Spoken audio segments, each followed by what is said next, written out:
All right. What is going on? We are back. We had a lot of questions yesterday. We got some more questions today.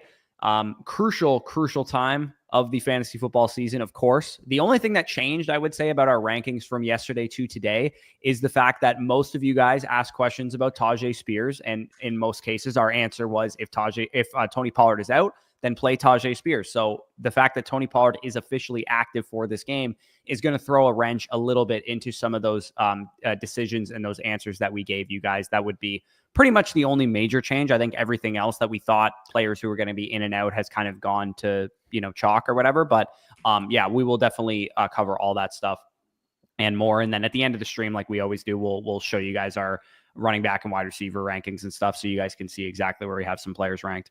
So the other one too is a surprise active considering the practice status all week. David Njoku is playing today. David Njoku did not practice all week, like I said, has been dealing with that hamstring injury that held him out last week's game as well.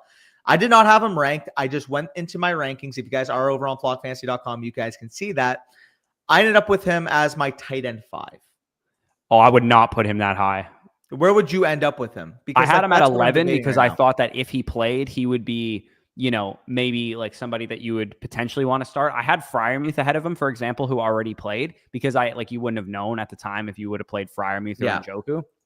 So knowing that Njoku is going to play, I would put him just ahead of Freiermuth at 10, and that would be the highest I would move him. Okay. I would still play Tucker Kraft over him. I still would play Jonnu Smith over him. I would still play Jonnu Smith is a lot. Kelsey already played, but Hawkinson I would still play over him. So I'll have him a little bit higher than you. I have him at 8. So like I said, I did have Freiermuth lower than you did. I have him at 13 coming into the week. I have Jake Ferguson at 12, Tucker Kraft at 11, Mark Andrews was locked in at 10. And then I have, like I said, we went through this all. I have Brenton Strange at 9, and I have David Njoku at 8 is where I end up. Yeah, we do not need to rehash the Brenton Strange talks for sure. All the homies love Brenton Strange. Let's get it. Yeah, Brenton Strange. By the way, thought the viewers would see this is Ginger. Shout out Corey for the suggestion.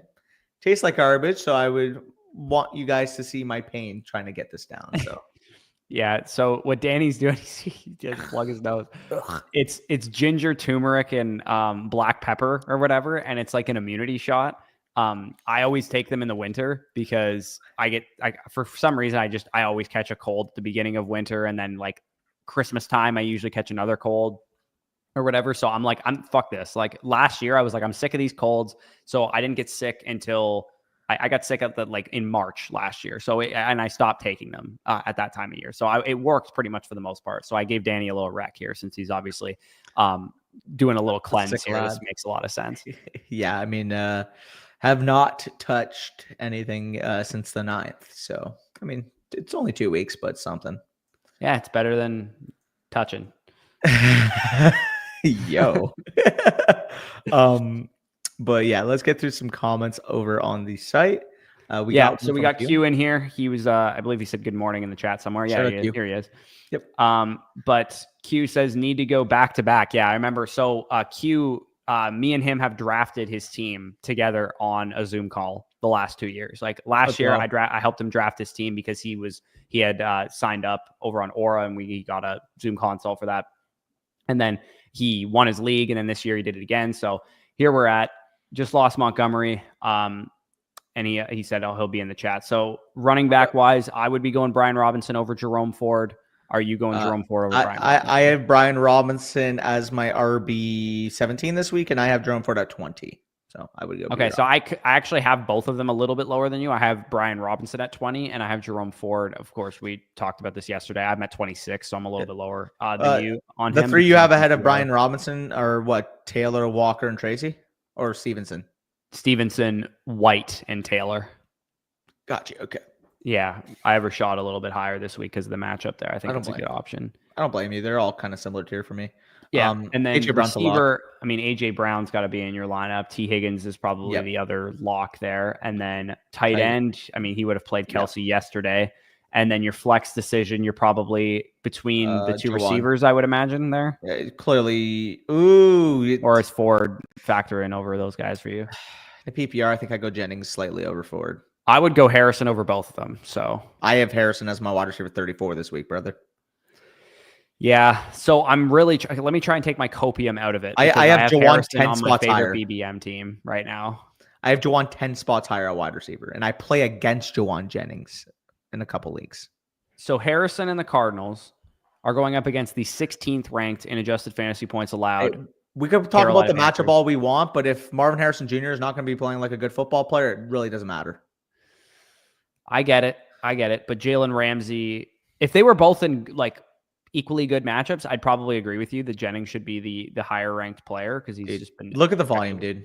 Look at the volume. It's better. I get it. You can't convince me on Marv over Jennings. I will put my foot down there. I can't. If you want to go forward, I'm fine going forward, but that's the only one I would put over Jennings out of this group. See, the problem is it's not like Marvin's just been bad all the time. He's had like 6 games this year where he's posted like, 15 plus PPR points and been solid. It's like he's showing you glimpses of that production. I mean, and I get the answer for the guy himself. If you don't want to trust Marvin Harrison and you want to go Jawan Jennings, I get that. I personally think the matchup stacks better for Marvin Harrison, and the process play to me for that reason. Process of the matchup, not necessarily process of who's playing better right now. It's Harrison. But if you want to go Jennings, that's fine with me. I'm just saying there's just no process for me for a guy that has gone over 60 yards. So his highest in the last, 8 games, he has 1 game of over 61 or over yards. Marv? Yeah. 1 game with 111 yards, every other game. I mean, even if you extend that out, he had a 2-target. He left after 14% of the snaps, but he did play in week 5, 76% of the snaps, 36 yards, 45. He's had 2 games of over 100 yards, and he's had 2 games of over 65 plus in the entire year. I can't play him over Jawan Jennings. I get it. He's got 26 targets in the last 3 games, though. Like, he's getting volume. It's not like he's not getting any work. It's like the offense is just so inconsistent. Guy needs to play better. He himself is kind of inconsistent as well, so it's difficult. I get it. I mean, like, if his name wasn't Marvin Harrison Jr., we'd be talking about him more so in the Quentin Johnson range. No, don't say that. It's the truth. Look at the seasons. QJ, not by much. Has he? Not by much, but a little bit. So blind resume test. QJ has 1 more touch. Okay, Marv has more yards. Fair enough. This is just going to make me sad, this conversation. Not quite QJ. No, so you want to hear something depressing? What's up? PPR points per game, Alan Lazard, 11.6, Marvin Harrison, 11.3. One was an 18th round best ball pick. One was a first round best ball pick. If you remove I think the proper comparison is that he's been Calvin Ridley without the Marvin Harrison name. Oh, I got another name for you that you're not going to like. Rashad Bateman is also one that's viable. So if you took the totality of Christian Watson's rookie season and not just the split where he was really good, that is what Marv has been this year. Christian Watson in that season, 41 receptions, 611 receiving yards, 7 receiving touchdowns. Marvin Harrison Jr., again, 14 games in that season for Christian Watson. Marvin Harrison Jr., 14 games played this year, 47, 687, and 7. He's had the Christian Watson rookie year, but we're not just taking the good split from it. Devastating. Yeah. Okay, so we'll go with Jennings here. I'll capitulate. We'll go with Jennings on that question here. Go and learn.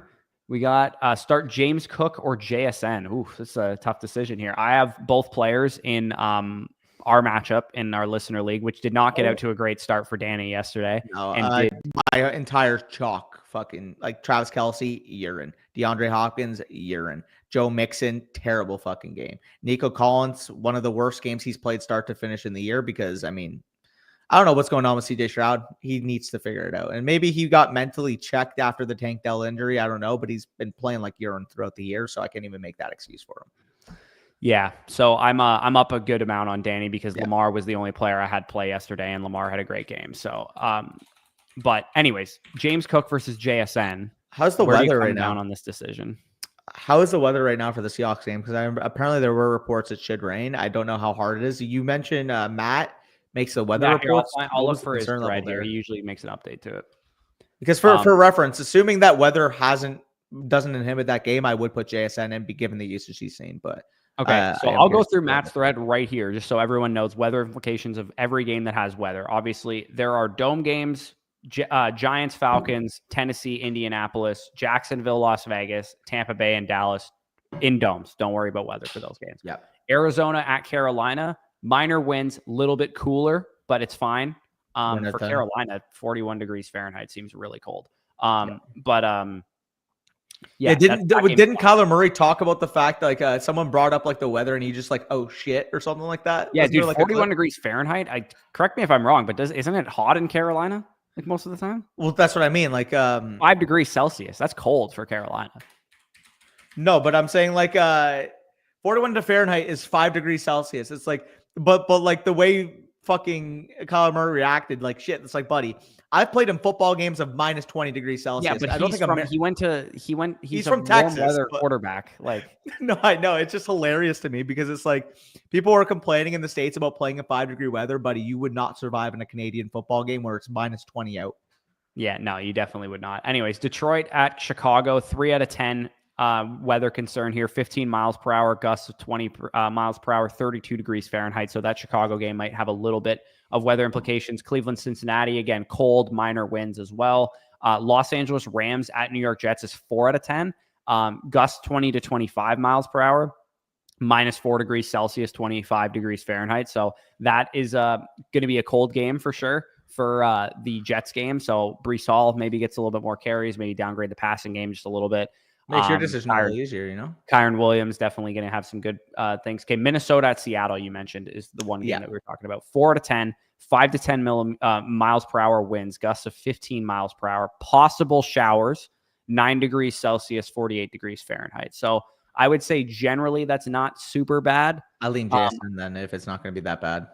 I would probably go with JSN as well. And then Philly and Washington, just cold, nothing else. New England, Buffalo, just cold, minor winds as well. New Orleans, Green Bay on Monday night, also just cold, pretty much. Possible snow showers apparently, but just cold mainly. So, yeah, I would personally go with JSN over James Cook slightly, but I honestly really love both players this week. Yeah.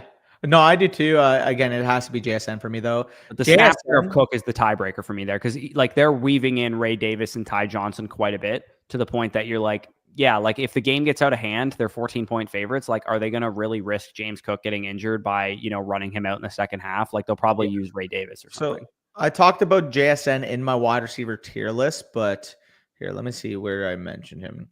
Wide receiver 10. Okay. JSN, since week 9, 21.4 PPR points per game. Clearly, obviously established himself as the one over DK Metcalf since that week.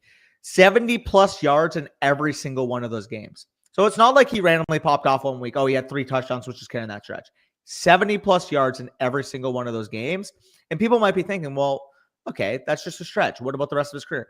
This is the guy that he profiled as coming out of Ohio State to be. That slot wide receiver that soaks up a ton of volume, that Amon St. Brown light. He's been doing that. Yes, it took him longer to do it than we anticipated, but he looks exactly like the guy that was picked in the first round, had that prospect profile coming out of Ohio State. And on top of that, I mean, over that stretch, a 29% target share. And if you're actually looking at it from a micro level, each and every week outside of one, he's been a top 20 wide receiver in fantasy. Yeah, and like I think more importantly too, the concern we all had probably for JSN, at least at the beginning of the year, was like, okay, well, like how hard is Metcalf going to dominate the targets? How heavily involved is Lockett? I have Metcalf as wide receiver 31 this week. Yeah, Metcalf is 23% target share on the year, is wide receiver 30 on the season. And JSN has a 24% target share on the year. And again, keep in mind, part of this was like early in the year where JSN wasn't really dominating targets. Like if we go since week 7 for JSN, like his target share goes from 23% to 28%. So he's a guy, or 24% to 28%. So you got a guy that's actually dominating targets. Plus Metcalf has a shadow matchup this week, and JSN is probably going to soak up most of those targets with Gilmore expected to be on DK. So I'm just grateful I had 25% JSN in my best ball portfolio this year. That's been fun. Yeah, it was a great pick by the end of the year for sure. It looked a little hairy at the beginning. Obtainable, leaning Tyrone Tracy Jr., but backfield split stressing me. Okay, so Achane obviously is going to be the starting there. So flex, you're between Tyrone Tracy, Patrick Taylor, and Jalen McMillan. I have Tracy one spot higher than Taylor, but it is very close. Like it's all what you value. I think Tracy is the better bet for volume, which is why I have him higher. Same. But Taylor is on a better team that could score more points and has a better matchup. So I have Taylor at 25 and I have Tracy at 21 this week. I ended up moving Tracy up a little bit. So you have Tracy ahead of Taylor as well? 21 Tracy, 25 Patrick Taylor. Yeah. So again, if Tracy had Tommy DeVito or Tim Boyle at quarterback, I would go Taylor. But Drew Lock is competent enough and checks the ball down quite a bit to the point that I think I would go Tracy as well. Somebody, AJ says, what's the verdict on Patrick Taylor? Like, I like him. He's RB25. Yeah, RB25. But like, don't get crazy here. Like, if you guys have Patrick Taylor, in my opinion, you shouldn't start him over Tyrone Tracy, over DeAndre Swift. You should start him over Debo, though. Who? You should start him over Debo, though, if you get the inside joke. Yeah, for sure. Like, I wouldn't start Patrick Taylor over Ramondre, Tracy, Swift, Walker, Brian Robinson, Rashad White, Jonathan Taylor, Rico Dowdle, Aaron Jones, Bucky Irving, Breece Hall, guys like that. If you have Patrick Taylor versus Tony Pollard coming off of an injury and you don't think he's going to play a full snap share, I think that's fine if you want to go Patrick Taylor. If you have Patrick Taylor versus Travis Etienne or even Jerome, like I have him over Jerome Ford. I don't know if you do or not, but I have him over Jerome Ford personally. I have Jerome Ford higher than you do, but I will say I have him over DeAndre Swift. Yeah, I like Swift just because of the game environment. I think the scoring is going to be there for that one, but that one's like a toss up. If you wanted to go it's not like Swift has been great this year, the last couple of weeks. So. Yeah, so we go with Tracy there. We can go to the next question, I believe. Again, I appreciate you guys. We can rip to MVP ratings. I didn't mention at the beginning of this too, by the way, but if you guys do want to skip the line and ask a question over on the site, the link for that is in the description. I can drop that in the chat here in a second. But Flock Fantasy is how you can ask these questions, how we're doing them here. So shout out Mitchell, by the way, for reference. If you guys are unfamiliar from last week, I recognized the gamer tag from my old PS4 and realized it was Mitchell from my hometown. So shout out Mitchell. Yeah, that was a wild pull right there. So Chase Brown, we got as the running back. Wide receiver is Shakir versus Smith. Smitty. Yeah, I mean, Danny's a generational Shakir hater. It's not even hate on Shakir. What it comes down to for me is we actually saw 32 pass attempts from the Eagles last week, and we know it's a very consolidated target share. So really what it comes down to is if they are not just at historically low volume level, I actually talked about this split a couple times on the wide receiver rankings tier list, but prior to last week, the Eagles were averaging 25.2 pass attempts per game. No other team in the NFL was below 28.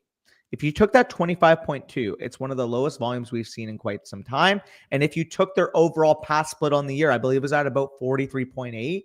That was the lowest since the 2009 New York Jets. Then we have A.J. Brown going out in the media saying, you know what, we need to improve throwing the football, basically calling out the passing game as a whole. First game after we see him call them out, 32 pass attempts, A.J. Brown, Devontae Smith monster games. Is it a circumstance where they did that to make those guys happy 1 week, but their game plan is to run the football? Maybe because it's a more competitive game script because Washington, of course, in the playoff line, trying to secure the playoff spot, we do see inherent passing volume. It is a concern about the volatility of what type of passing volume we see. But we know if the Eagles are going to throw the ball 28 plus, 30 plus, 32 plus times, Devontae Smith's going to be a shoo-in for a 23, 24+% target share, and we know he's a top 12 level talent. Yeah. Also, like when you're not playing complete ham and eggers, like Carolina, the freaking some of the teams that they played this year where they like never threw. Like if you look at Jalen Hurts' pass attempts, like obviously like they didn't throw against Baltimore, so it's not like they did this against everybody. But when you're playing like a team that you think you can beat without throwing the ball a lot, and you're just going to let Saquon do the work, and so on and so forth, it happens. Like where Washington is just a much better team, so you can. Like Hurts threw 28 times last time they played the Commanders, for example. And that was a game in which Saquon went berserk in that game too. 26 for 255 and 2 tugs, right? No, that was the Rams game, but he went for over 100, 140 yards or something against the Commanders. Yeah, sorry. I was actually looking at the Rams box. You know why I remember that exact stat line is because we were doing the playoff drafts the other day, and I was looking at the Rams' recent games. So that's I'm a nerd, and I remember specific stat lines. And you know who's going for 250 and 2 touchdowns today against the Rams? Breece Hall. No, I'm just kidding. Anyways, Chuba's got to be the last guy here, right? In the flex? Yeah, he's a top 10 running back for me this week. Yeah, I have him. I think I have him 11, but yeah, he's still a very good option. Yeah, I mean, workhorse, great matchup against Arizona. I mean, you can't really complain. It's funny because the thesis that Jonathan Brooks wouldn't be good this year because the Panthers would be bad. Like that was part of me, like because everybody was going to shoe in Jonathan. I was Brooks all in on Jonathan Brooks because I thought you were way more in on Brooks than I was. But for me, I was like, hey, like even if this guy's a good player, like what is his upside really? Because the Panthers aren't going to be really that good. The thesis for that was wrong, but I was right to fade Brooks a little bit for a different reason, which is that he just didn't come back from the injury. and I'm just gonna sound like a process over results, bro. But my thesis was right, but the player selection of Brooks was wrong because I drafted Brooks aggressively. I'm like, you know what? Even if he got 85% of what the true workload is right now, we know he's a better pass catcher in open space, and we know he's going to be able to create explosive plays. Now, at least that's what the assumption was. That's why I got aggressive. I drafted him round 7, round 8, and I just wish every single pick that I drafted Jonathan Brooks. Again, a lot of drafts I ended up still getting Chase Brown, but I just wish every 100% of them I got Chase Brown. Looking back, yeah, for sure. I'm glad I drafted. I ended up with more Hubbard than Brooks, so I ended up getting that one right specifically. But it was not. Like I said, I lucked into that. It was because Brooks didn't come back from the injury, not because the RB1 for Carolina wasn't valuable. Like for reference, in terms of my underdog fantasy share, I had more Hubbard than I did Brooks just because of a cost thing. Yeah, exactly. Okay, so that's an easy setup there. Pedro, we got here quarterback Matthew Stafford versus Brock Purdy. Let me take a look at where I have these two guys ranked because I think that's really close for me. Actually, wait, I have Staff lower. I have them literally 13 Brock Purdy, 14 Matthew Stafford. I'm raising Matthew Stafford. I didn't realize he got locked in. I'm still gonna have Purdy a little bit lower, but I'm raising Matthew Stafford. I didn't realize I had him this low. If you check the site now, he's at 14. My apologies there. He must have just snuck down in my rankings. Yeah. All right, so which one do you prefer of these two options? Stafford. Really? You like Stafford better? So I did mention when I was going over the weather stuff that the Jets game is supposed to be cold and some decent wind gusts there. That was the 4 out of 10. Yeah, fair. Really what it comes down to is schematically with the Rams, I'm less concerned about like weather impacting them versus a team like, I'm trying to think of like just a deep shot type of offense, like a vertical offense. The Steelers when they throw the ball. Steelers, the Steelers are a good example. Yeah, I think the Steelers would be the best example. I'm trying to think of the Tampa was the other one that I had in my mind, but I swear to God, every time I watch you guys in high pivotal games, you guys are always somehow playing in a dome somewhere. We are, and we're not really a deep shot offense anymore. We were with Byron Leftwich. Yeah. I'm trying to think of other teams, man. My brain's just not going over. I don't know. I tend to think that Purdy is slightly the better play, regardless of the weather, and the weather makes it an easier tiebreak there. I'm a little bit more concerned about Purdy because we did see the floor kind of bottom out. Yeah, I know. I get that for sure. I just think we're getting a bounce back from the 49ers this week, in my opinion. But like Stafford, the game environment, like if you're going based on like over under and, process play or whatever, it's probably Stafford, but they're literally 13-14. So I do not envy this decision that Pedro has here. Cause I think whatever one you go with feels like it's going to be wrong. Yeah. In terms of this one, it's gotta be Josh Downs, right? Yeah. It would have been Spears had Pollard been ruled out, but you're probably going Downs now. Yeah. Also, we got to pour one out for my boy Nico. He had a fine game in PPR leagues. Again, 13 PPR points. You can't complain. But man, if you had him in BBM like I did in a couple spots, simply put, 9.5 points is not what you need from your stud player. And again, it wasn't his fault. He commanded targets. It's just CJ Stroud, second half of that game. I don't know what. Yeah, he said he was mentally, which makes sense from the Tank Dell thing because he's his best friend. But yeah, it's a tough thing for Collins managers for sure. Okay, we got this one's all set up. Flex this decision here. You got Addison and Myers. Yeah, Addison and Myers stand out to me. Jennings would be the next closest. But did he get locked out of Ladd?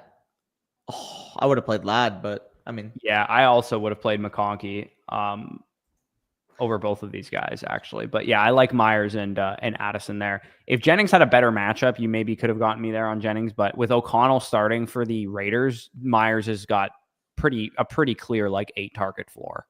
You know what I mean? Sure. Like his targets are just so consistent when he's got a half decent quarterback out there. Sure.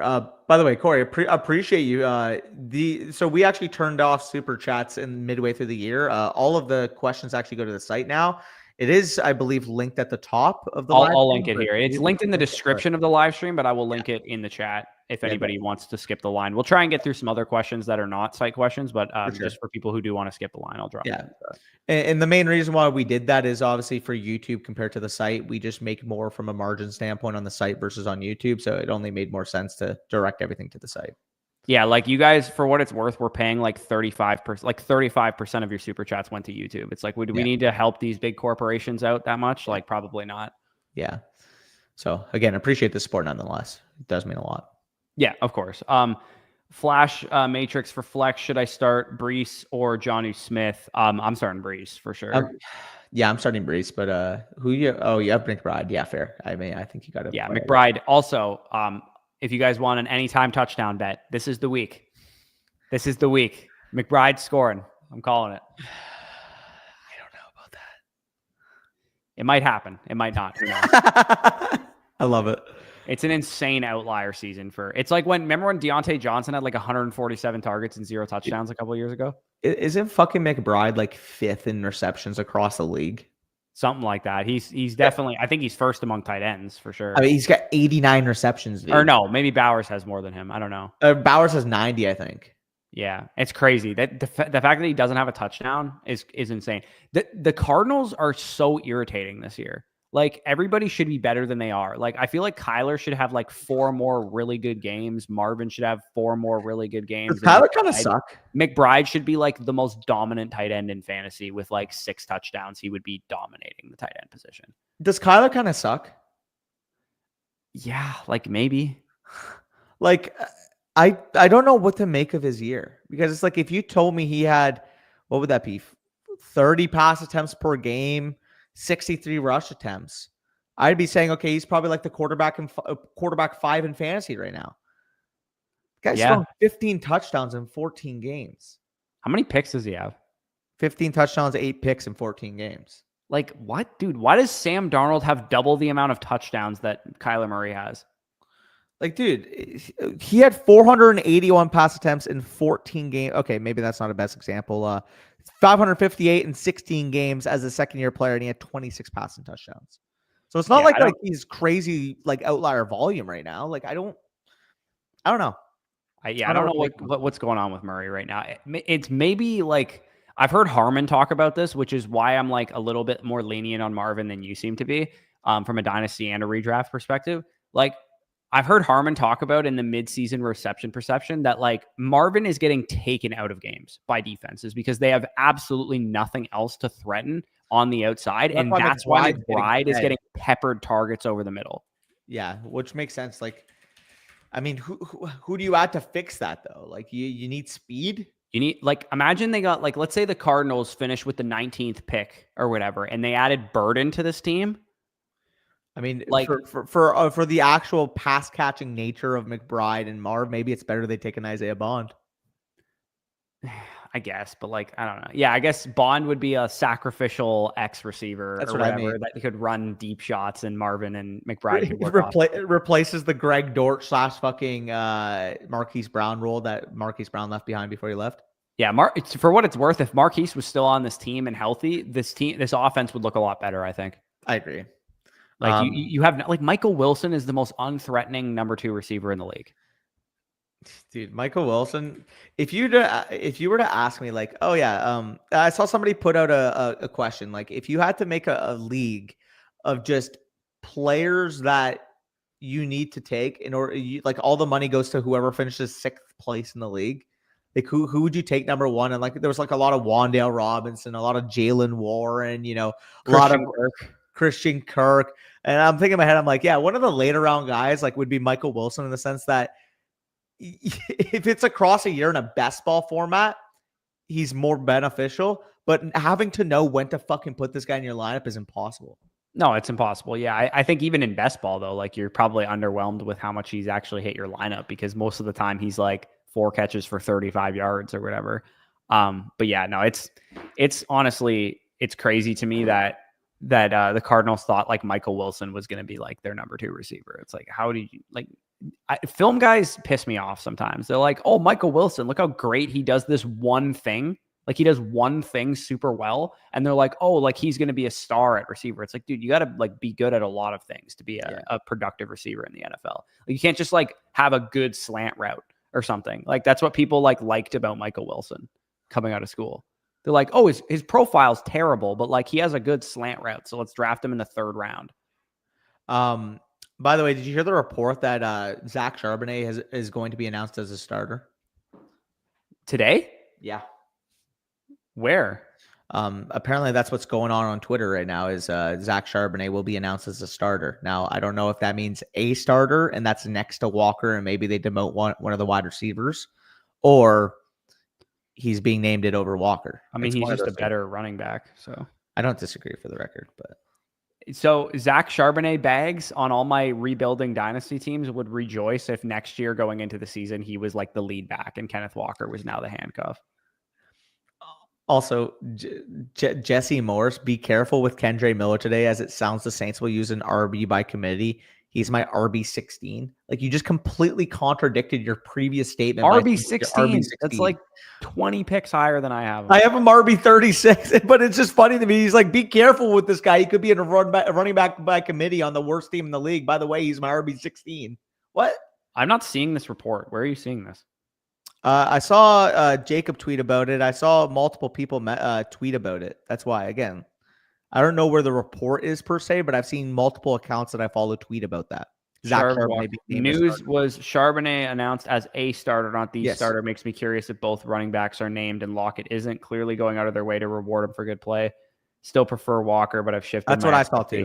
Yeah. So, I mean, I didn't see this report either, but it will be interesting to see. Like, if we get Charbonnet, playing 70% of the snaps or something, I mean, I wouldn't say no. I have him in the flock league today, so I'll take it. But he also got announced as a captain and a starter. Apparently, there was so Ian Rappaport. There was a video of him an hour ago talking about the Seattle game, and he basically said Geno Smith and Kenneth Walker are both good to go today. Zach Charbonnet will be named a captain and a starter for this game. Is that just Rap Sheet giving his opinion, though? Or is that him, like... Because sometimes he does that, where he's not reporting something, he's just giving his opinion. I mean, the way...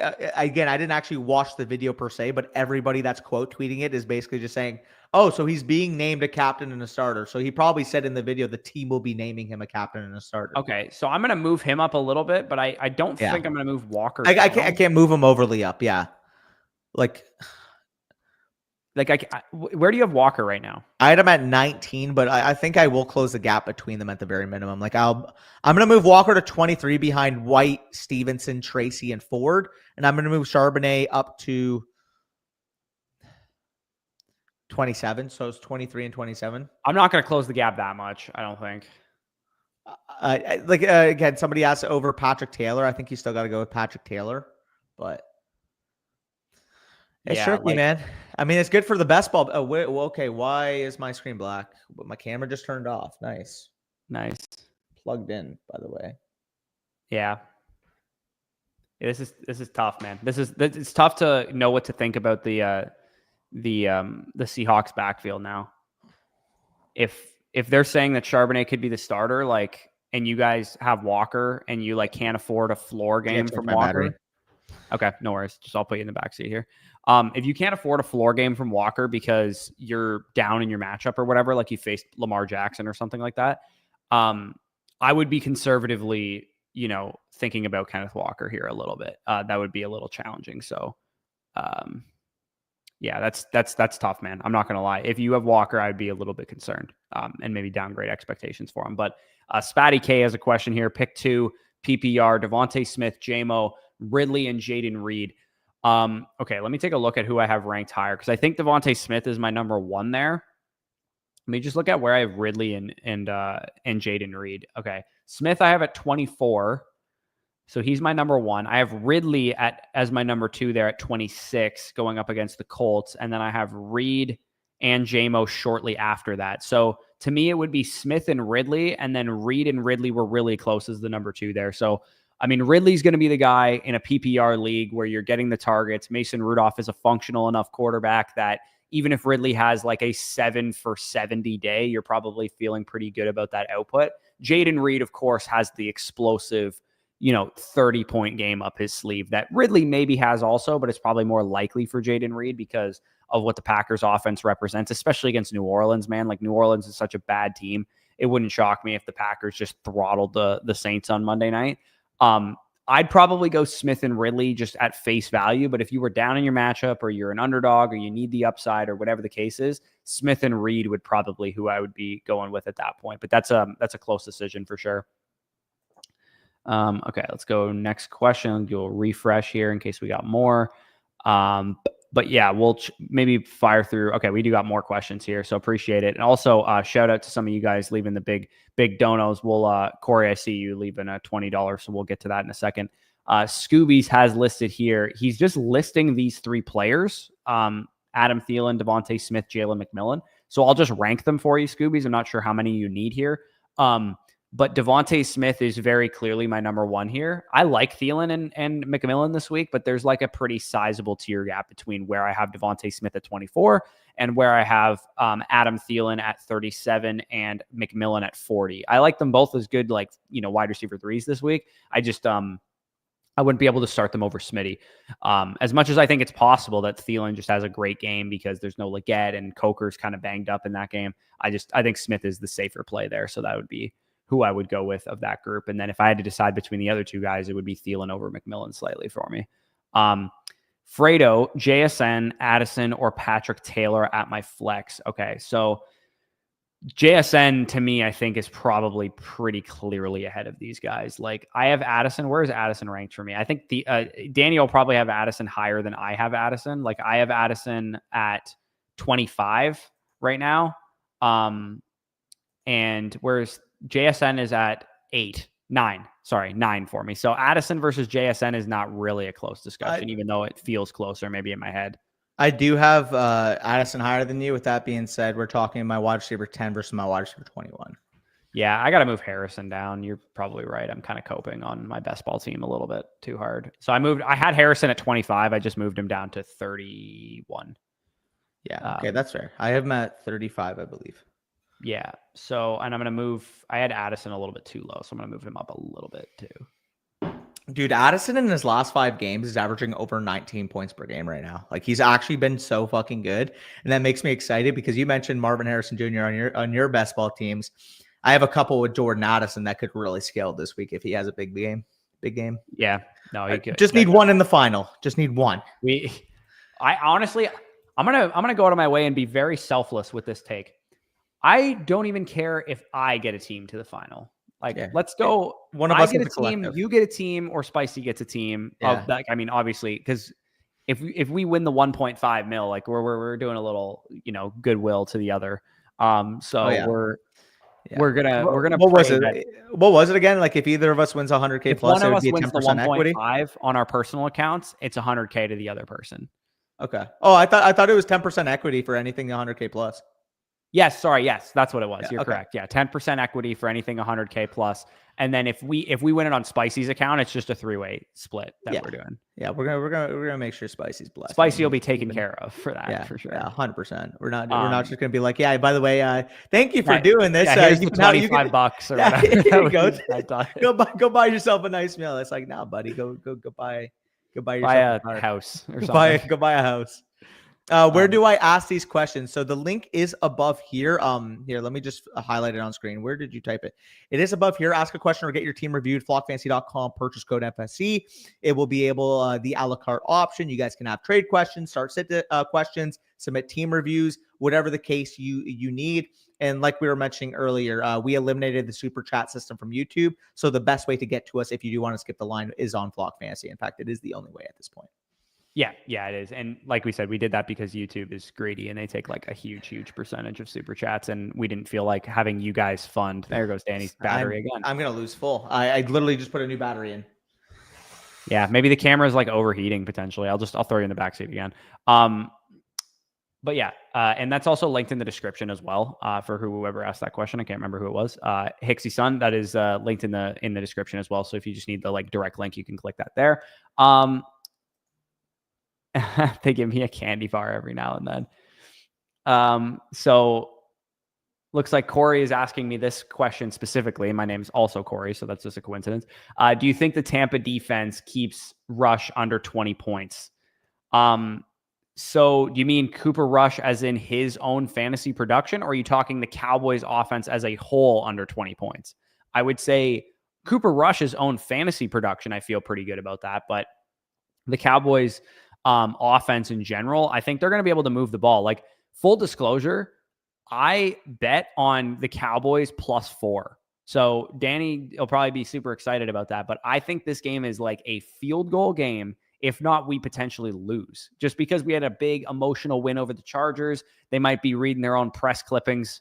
And I'm worried that they might drop this game. It's in Dallas. Dallas has played well on defense. I don't think this is the cupcake that maybe this game would have been maybe 4 games ago against the Cowboys. I think the Cowboys could really keep that one close and maybe even potentially win this game. So the Bucs defense on the road in Dallas against an offense that's won 3 of their last 4 games, I wouldn't be super excited about starting Tampa Bay's defense because we still don't have Winfield. Our secondary is kind of banged up right now. I wouldn't be super excited about it, but yeah, his fantasy production, I may sit him for a wide receiver. I mean, Corey, it depends who the wide receiver is. Generally speaking, like 80, 90% of the time, I'm going to take a starting quarterback with a half-decent weapons group, like having CeeDee Lamb obviously helps, over most wide receivers. Unless you have like JSN versus Cooper Rush or something, like a top 12 projection at wide receiver, I probably would just roll with Cooper Rush there. Because our defense it's probably DJ Moore. I don't know, dude. I don't think our defense is going to travel that well without some of our key defensive players. I would probably still play Cooper Rush in that situation. And appreciate the $20 super message. And if Danny gets a chance or I get a chance, we'll fire you a voucher potentially there too. Ewaz says need to DJ Moore, Jennings, Pollard, Spears, Patrick Taylor. Okay, DJ Moore is my number 1 there, and I believe you asked this question on Saturday too, because we told you Spears at the time, but now that Spears is not the starter, you have to decide between Pollard or Spears, or you could just play Jennings or Patrick Taylor and avoid that situation altogether, which is generally how I would go about things, to be honest. DJ Moore, Jennings versus Patrick Taylor is so fucking difficult for me to decide between there. I think I would probably lean with the volume of Patrick Taylor as the running back, just because Jennings has the shadow matchup against Jalen Ramsey. So I'd probably go Patrick Taylor, DJ Moore there, but I don't feel confident in that decision. This would have been way better for you, Ewaz, if Pollard had been out and you just got to start Spears. So the fact that you can't start Spears anymore, it'd probably be Patrick Taylor and DJ Moore for me is where I would be at with that. Jaden or Kyler? Who do I have higher this week? Jaden, very comfortably. Yeah, I mean, I don't think it's very comfortably, though. I actually have Kyler higher. We got to make a bet then. Kyler Murray, he's got to play better, straight up. He's got to play better, you're right. But, like, dude, the Eagles are fucking legit on defense, man. I get that, but at the same time, it is a divisional game, so keep that in mind. But yeah, real quick, I was watching your running back tier list, and I actually commented on my personal account. I'm like, interesting. Corey actually think the Cowboys are going to win this game with a little thinking face. Obviously, I'm playing around. Yeah, I think it's going to be a competitive game tonight. In terms of Corey, you mentioned Cooper Rush versus wide receiver X. In a dynasty league, I'm starting Cooper Rush over Malik Neighbors. So hopefully that answers your question. Okay, yeah. That's pretty. I said like it would have to be like a top 10 to 12 projection at wide receiver, like JSN or something like that. Yeah, for me to sit Cooper Rush. But for me, DJ Moore is wide receiver 19, I think, in my rankings this week. It's just a little bit lower than I would want to go there. Yeah. But yeah, I'm going Murray just because the Panthers matchup scares me a lot less than the Jaden Daniels versus Philadelphia matchup does. Sure, but James Conner is about to score 35 fantasy points. Yeah, you definitely very well could. He very well could. But we thought that about Derrick Henry against the Giants there, and Lamar ended up getting 5 touchdowns. So shout out Corey, by the way. So for reference, I'm playing Corey in the semifinal of the FSC Listener League Dino. Oh, is that the question that he's asking about? Is he's playing you in the thing? That's funny. For reference, I have Tyreek Hill and Breece Hall on the bench, and I can't send anybody for them. Yeah, I think you got to go with the upside that a quarterback brings you then in that case, if Danny's got such a good team. I'm projected 180 points. Yeah, like you're rarely going to get a 25-point game out of wide receivers versus quarterbacks. So that's probably why you'd have to go with the QB there. Daniels was hurt the last matchup and still managed 15 points. Yeah, it's a very strong argument that Daniels could still be solid and maybe has the better floor than Murray just because he's playing better. But man, that defense is fierce, man. I would shock me if they beat the crap out of Daniels in that game and maybe even hurt him. To be honest, like that defense is they don't give a shit. That was crazy. By the way, you said Corey, right? I get Yeah. a voucher. Here, I will send you one right now, brother. Yeah, and Aaron D, maybe see if you can find one for him too, because he sent a $15 start set question. Sounds good. Here, you know what?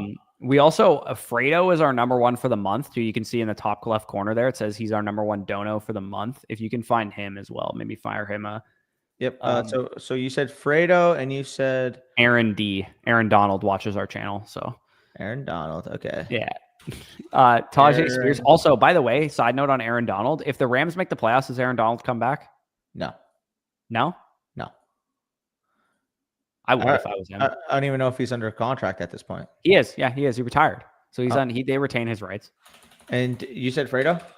Yep, Fredo. He had teased the Fredo? idea of potentially coming back. I don't see Fredo on here, by the way. Okay, then yeah, Fredo. Make sure you make an account so we can send you guys some stuff there. Guys, yeah. I'm good. Send that to someone else, bro. Don't worry about it. It's a question. It takes. So Alfredo, do you have an account on the site? Yeah, so I think we had this conversation already. Maybe he used somebody else's code when he signed up for his account. Got you. That could be a possibility. Because full transparency here, I will just show this. Like again, like I already have the name typed in. I'm obviously not going to disclose any other users, but as you can see, I searched in Fredo here. Let me just move us to the other side of the screen. I searched in Fredo. I got my account. You see, the way we do it is we click the voucher button. So if I want to click a user on the account, I can just send that straight to you guys, and it's not showing you showing up. So yeah, that could be because you used a different code when you signed up. Like if you used a domains code or Flocks code or whatever, that could be why it's not showing on our end. But we'll try and get that taken care of. For reference, we have no issues rewarding you guys like when you show support genuinely. It's not a big deal for us for sure. Also, Q said, I know my Flock question got answered, but Bills or Bengals defense. He forgot to put it in there. I would go against Bengals versus DTR. Yeah, versus Bills versus Drake May. I think Drake May can hurt you more there, so I'll take DTR Bengals. High Steppers also has Terry McLaurin or Tajay. I mean, it's pretty easy to leave McLaurin now with Pollard playing. I think you got to go with Terry McLaurin. I understand it is a concern because he only had one catch, 10 yards, worst game of the year in the last meeting versus Philadelphia. But the guy scored 5 touchdowns in his last 3 games, and he's currently second in the NFL to Jamar Chase in touchdown reception. So I understand like the overall projection week to week, maybe not the greatest, but if he's scoring touchdowns this frequently, you can't leave him out of your lineup other than anything. Like, again, I downgrade him because of the matchup. I think he's my wide receiver 21 this week, but he's been a guy who's been a top 12, top 15 wide receiver all year. Yeah, exactly. This is the time of year you got to trust your guys sometimes too. Yeah. Okay, so I think we are actually caught up on questions here. So again, if anybody did want to skip the line, you would get your question answered like immediately. I will go up to the top of the chat. Now I'm going to just skim through too and just see if anybody's asking specific questions about a lot of people. I see a lot of Njoku stuff here. Njoku is active, Ethan, so you got him into your lineup there, and I would start him over all those options. Njoku over Kincaid. Yeah, I would start him over Kincaid as well. Judy, how do you feel about Judy this week? Because I feel like a lot of people are going to have questions about him with DTR. Where do I have him ranked? Yeah, just like how do you feel about him? Do you like I have him at 29. I have him right around like Jawan Jennings, Jaden Reed, Marvin Harrison, Khalil Shakir, DK Metcalf, guys like that. I have him as my wide receiver 26 this week. Obviously, the benefit of him is you're going to get a strong target share. He's been a guy who's been playing great matchup and playing very well. The downsides, though, David Njoku obviously ruled active for this game. I had to downgrade him a little bit. If David Njoku was out, you could even make the claim that he's closer to that 20 to 22 range. But with Njoku active, I do have him at 26. The guys immediately ahead of him would be Devontae Smith, Jawan Jennings, Jacoby Myers, DJ Moore. The guys immediately after him for me would be Jamison Williams, Keenan Allen, Zay Flowers, who locked in there, and Calvin Ridley. Yeah, it's about the same vicinity of guys that we're talking about then. Njoku or Kincaid, yeah. Njoku, so again, we got a lot of Njoku questions. I have Njoku at I'd go Njoku here. Yeah, you have him a little bit higher than me, but I am at 11. He locked in because Freiermuth was my 10, so I can't flip them now after they've already played. Yeah. Which, by the way, I've gotten comments on the wide receiver rankings tier list, like, oh, like, why'd you have Lad McConkey so high? And it's like, buddy, I don't make these rankings after the fucking game. I know. I said specifically in mine today, or in mine on Saturday, I was like, don't yell at me for having Gus Edwards at RB 34 when he had a 20-point game. It's like he locked into my lineup on Thursday. But like, it's simple critical thinking. It's like maybe the reason he he locked in there is because I had to do the ranking before the game. Like, I'm sure our accuracy would be a lot better if we could rank guys after the game. Oh, that would be great, dude. If Gus Edwards, like I knew he already had 20 points, I would have put him RB7 or something. Such a sharp man. He was an RB1 in my rankings. Nobody else even had him top 30. Yeah, like duh. What is wrong with you guys? In full PPR, Kendray's one that we maybe should talk about too, because a lot of people are going to be asking about him. I have buried dirt napped. Yeah, he's dirt napped for me too, honestly. Like 36. You got they're 2 touchdown underdogs against Green Bay, and it's in Green Bay, and you have Spencer Rattler starting at quarterback. You have no Taysom Hill. I mean, actually, I saw Chris Olave was like limited participation in practice. Maybe he actually plays in this game, which would be so stupid of him. I don't know why he would just shut him down for the year. If Olave plays, that helps Kendray a little bit because then maybe they'll be able to move the ball on offense a bit. But I am at 31. Like, I would start Travis Etienne over him. I would start Tajay Spears over him, even though Pollard is going to play. I would start Jerome Ford over him. I would start Pollard over him. I'd start Patrick Taylor over him. Like, I would go even guttier. I would start. So the guys I have directly ahead of Kendray Miller, Tank Bigsby, Jalen Warren, and Najee Harris already locked in. Javonte already locked in. I would start Alexander Madison over Kendray Miller this week.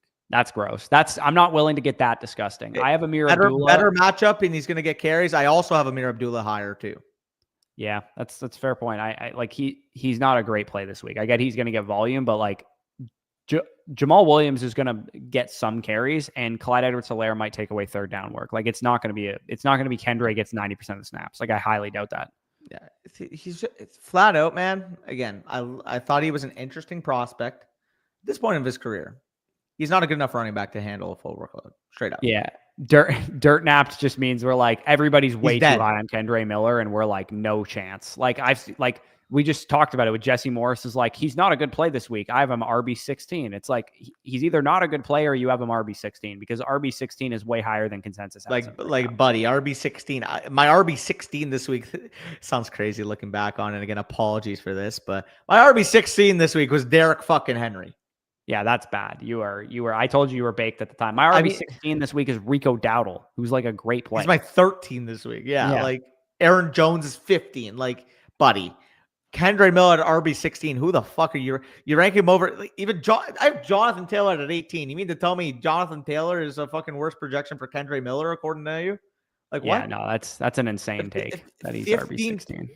15-point underdogs without a good receiving role, but we're ranking this guy at 16. Again, he does great injury work, but anytime fucking Jesse Moore starts talking about his rankings, I'm like, you're so out of touch. It's insane. Yeah.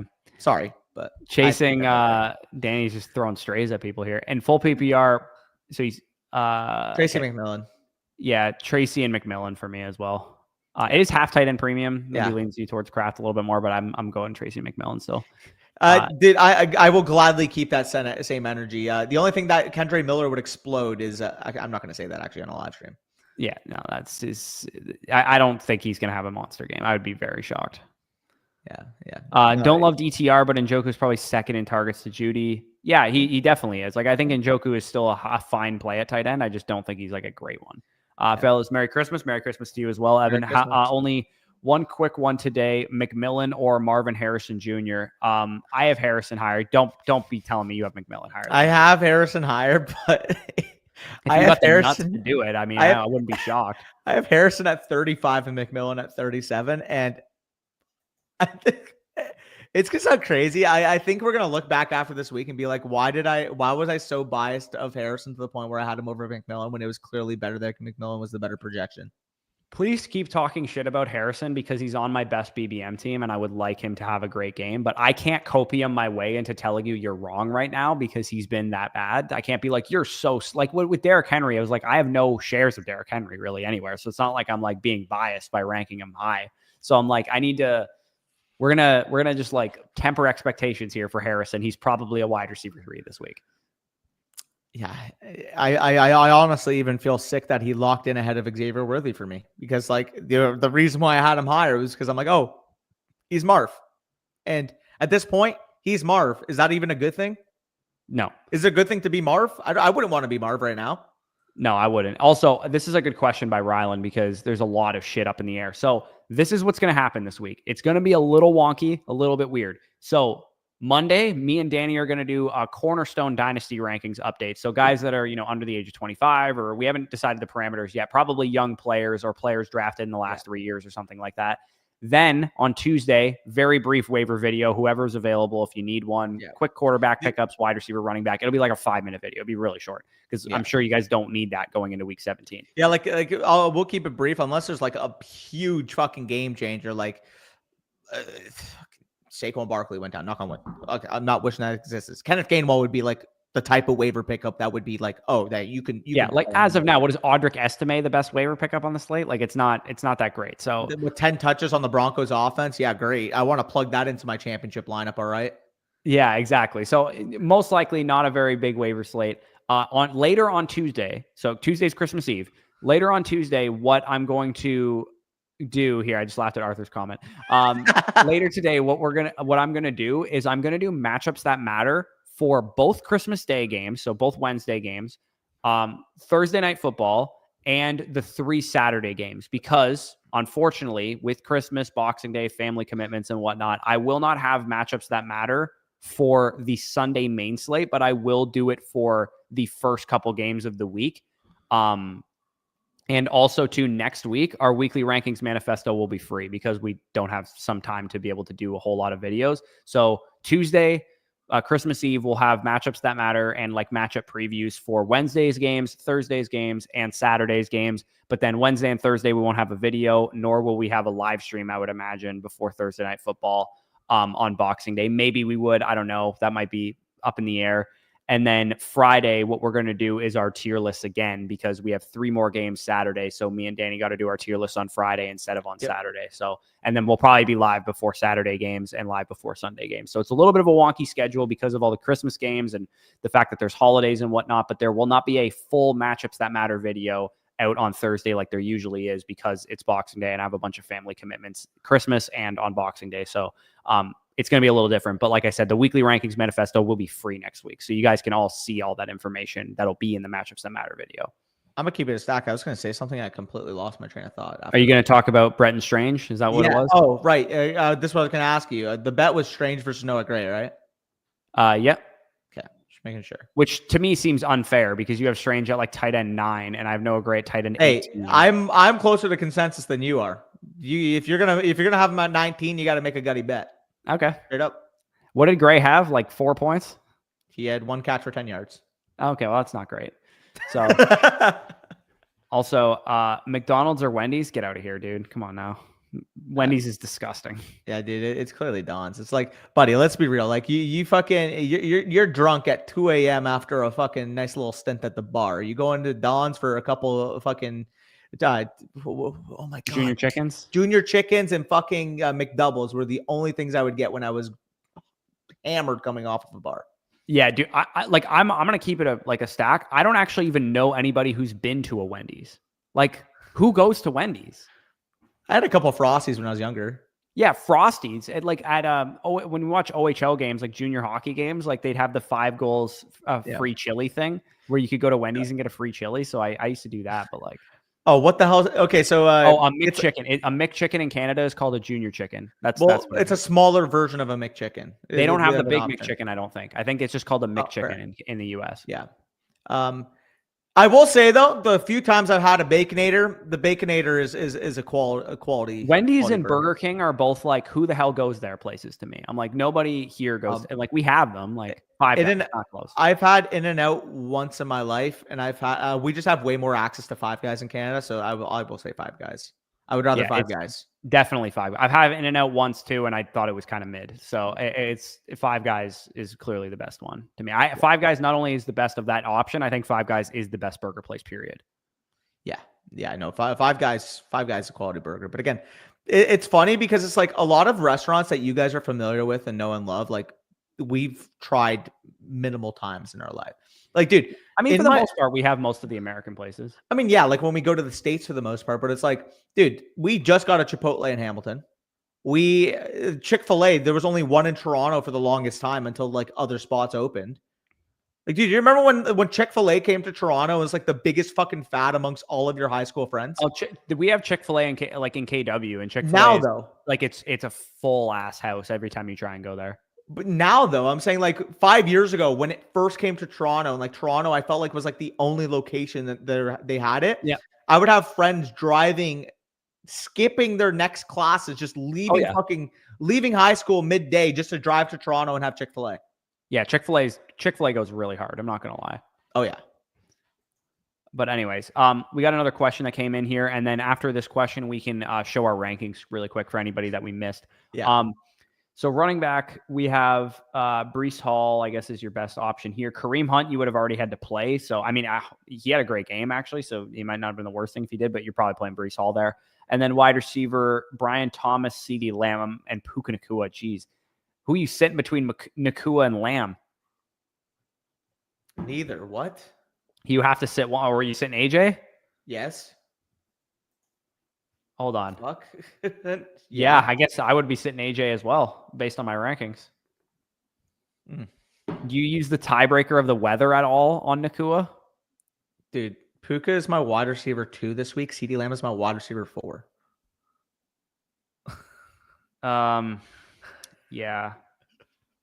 I'm not sitting either of those fucking guys. Yeah, you're going Lamb and Nacua, I think. You got to sit AJ here. Just given the pass volume of the Eagles offense versus the Rams and the Cowboys, that's pretty much the tiebreaker there, to be honest. What is this team? Because you also have BTJ and had Chris Godwin. What? That's insane, man. That's an insane looking team. Holy moly. We got this question. Yeah, literally a 2-man league, Q says. So let me go to our site rankings here. I think this is it. Hold on. That's not what we want to show. Where is this? Rankings, rest of season, week 16. Here we go. All right, let's go to our rankings. Let's, of course, if you guys are new to the site, this is what you can do here. You can filter by Danny's rankings, filter by my rankings, and then we'll go through quarterbacks. I mean, you guys probably know exactly who you're starting at quarterback, but like these are the top end guys based on mine, and you can see where Danny has them ranked on the side here. Do we have any big differences? I don't think so. Purdy, you have a lot lower than me, I think.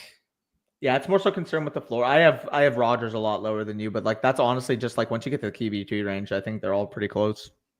Yeah. I have Caleb a lot higher than you. Yeah, Richardson, we were higher than line you. with there. Herbert, we were both too low on, obviously. You have Penix way higher than me. Yeah, I'm all in on Penix this week.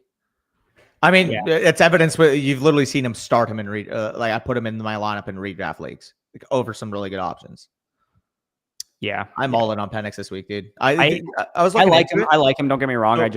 He's a hard play in also, week 16. The reason why I mentioned this too, also Darnell Mooney being a guy that I'm all in on this week. And not all in, like he's my wide receiver 34 because I do think you have to bake in risk. But this was a tweet from Dataroma. Again, great follow, FF Dataroma on Twitter. Shout out to him because he puts out some of the greatest stats that you'll see. So Darnell Mooney sees a Giants defense that is among the worst in the NFL at defending deep shots, 20-plus air yard passes. They are allowing the highest completion percentage in the NFL, 64.3% on 20-plus yard air attempts. They are allowing the highest catchable throw rate at 71.4%. And they have allowed the second most total completions at 27. What is the one thing that we always complimented on for Michael Penix as a prospect? His ability to throw the deep ball. Yeah. I think he could fucking torch today. He could. He definitely could. Also, Ethan, so this is my take on sub places. First of all, Subway is utter trash. Other than the meatball marinara, every sub there is trash. So that's my take on Subway. Firehouse Subs has the best hot subs. Like if you want like I've never had Firehouse Subs. Firehouse is really good. If you've ever had like a good hot sub, like, you know, you're looking for a meatball sub or like a Philly cheesesteak. That's not like a hole in the wall Philly cheesesteaks, but I'm talking franchise wise. I'm a small business sub guy. Like I got a place right around the corner from me. It's called like actually I don't know why I would say what it's called. You guys will never encounter it in your life, but it's Paradise Subs. And I'm telling you, I've been going there since high school, dude. The fucking best sub place. Fucking owner's great. We always talk about cigars when we're in there. It's just, you can't beat like the homey vibe of a small business place, man. I'm telling you that right now. Yeah, you can't. I'll give you that. But my favorite cold sub place is Jersey Mike's over all of them. So that would be my favorite. Like getting a cold, like a classic turkey sub or whatever, like Jersey Mike's is my shit there. But then hot subs, if I want like a meatball sub or something, I like Firehouse the most. But yeah. I don't have like a really good like hole in the wall like homey sub place around where I am at right now. So that's something that I'm missing. Yeah. So we look at the running back rankings. I mean, at the top, I'm assuming there's probably not going to be much separation. Like at the top. Yes. Like I had Joe Mixon a little bit higher than you, but like that's not really significant. I have Saquon Barkley a little bit lower this week, but that's more so because I really love the matchups of Jacobs, Chase Brown, and Bijan respectively. And also you're getting the camera dying like I did earlier. I mean, hey, that's what happens. Like we were probably on call with Mason for 2 to 2.5 hours prior to streaming. So cameras are just not used. I might just honest to God go no camera for the last like couple minutes here. Just don't you have your webcam? No, I don't. I don't have it plugged in. All right, fair. I mean, I guess we got black screen Corey. Yep. We're doing it here. So okay. Hall, Irving, I mean Jones, like you have Hall a little, actually no, you have him like right in line with where I have him. You have Irving a little higher than me. That's the only difference there. Yeah. Taylor, Stevenson, you're a little bit lower on. White, you're a little bit lower on. B-Rob, you have a little higher. Love the workload for him. That's Walker. I for some reason my RB update didn't go through, but in the manifesto I moved Walker down below Tracy, so I moved him down 2 spots, I believe it was. Makes sense. I have Swift a little bit higher than you. Like I said, I kind of just like that game environment to have a lot of points. Patrick Taylor, Pollard is a little sketchy because of the we literally just have them swapped. Yeah. Ford, we already talked about. You have it higher there. Pacheco. Tajay Spears, I still have pretty high just because I feel good that he's going to get some more work than he usually does. That one higher than me. Like I'm feeling like how much confidence you really have in Spears right now. Like it's sketchy. Yeah, but at the same time, I think all these projections are sketchy. Like Travis Etienne is sketchy because we don't know how much work Tank Bigsby's going to take. Also, I convinced myself yesterday to swap Najee Harris over Jalen Warren after I had Jalen Warren over Najee Harris, and I'm looking back now and maybe I shouldn't have just not touched the rankings. Yeah, maybe not. Yeah, and then obviously Gus Edwards locked in here at 34 for me, so that's 38 for me. Yeah, I have Abdullah higher than you do. Well, you have Abdullah and Madison higher than me, I think, but I have Abdullah over Madison. I have Madison at 42. I'm like not that high on him. Yeah. Also, did I not have Estiman? I thought I did. Yeah, Estiman I have at 41. I guess you must not had him in. Let's go to the wide receivers because we only got a few more seconds, minutes. What am I talking about here? We got Cup, McConkey, Neighbors. Everyone probably knows to start those guys. McLaurin, we have at 20. So I downgraded him a little bit just because of the matchups not very good. I had Zay Flowers a good amount lower than you. Yeah, Flowers. I had Sutton. Like I said, I buried Sutton before the week started there. Shut out the camera, turn it back on. Yeah, I just turned right back off again. I figured I might have gotten a minute or two out of battery life. Guess not. Yeah. Calvin Ridley. You have Jane Reed way higher than me. Holy. Yeah, I think Reed's got a great matchup this week against New Orleans, man. They're really bad against wide receivers. I can't rank him there when I know Romeo Doubs and Christian Watson have just as high of a likelihood of going off. Yeah. Then there's Shakir here. By the way, you're saying I'm so low on Shakir. You have him 1 spot fucking higher, you fraud. Yeah, I do. To be honest, I thought I was a bit more of a ballsy on Shakir. I was like, I could see playing Shakir as high as like 27 or 26 or whatever, but yeah, I have him at 31 or 32 there. Downs, Thielen, like Thielen, I figured you'd have Thielen higher than me. Usage is just so good, man. Yeah, usage has been good. McMillan, I have pretty high. Worthy, I mean, obviously had a great game, but we both had him pretty high, I would think. Honestly, God, for me having him at 36, I had him 7 spots ahead of consensus, so I'll take it at least. Yeah, it's not bad. Both of us appear to be way higher than consensus on McMillan. Both of us. No Cade Otton, bro. Come on, all day. Yeah, exactly. All day. Dell, unfortunately, we were both lower on, and I mean, he may have blown his friggin' knee out, but dude, I heard that there might be arterial damage, so hopefully his fucking knee is good, dude. The last time I heard of arterial damage and a knee injury was Zach Miller, if you remember, the former Chicago Bears tight end. Zach Miller? Oh, I do remember that. Yeah, I do. Zach Miller. He was actually pretty good for a couple of years, and then he had a horrific knee injury. I believe it was on a Monday Night Football game, and I don't think he ever returned to the NFL after that. Or if he did, like, he was not remotely the same player. So hopefully, for Tank Dell's sake, everything is smooth because. But anyways, scary. Yeah, it was not a nice looking injury for sure, and that's probably why Stroud had a bad game after that. But I mean, he played about as good as he's played all year. So, anyways, we are heading up on 1 p.m. kickoff. If you guys are enjoying obviously leave a like. Like I said, we're going to have a weird schedule this week because of the whole Christmas thing. But Monday, Cornerstone Dynasty rankings. Figured to get a Dynasty rankings update there out for you guys. Tuesday, quick waiver video and like a preview of the Wednesday, Thursday, and Saturday games. And then Wednesday's Christmas, Thursday is Boxing Day, so we probably won't have anything. Maybe we'll do a live stream before Thursday Night Football, maybe not. And then Friday, we'll have our tier lists, a running back and wide receiver. And then Saturday, there is games, 3 games on Saturday, so we'll probably be live before those games. So that is the schedule for this week. Appreciate you guys for joining us. Good luck. Hopefully we see you in week 17 in your fantasy championships. Dude, there's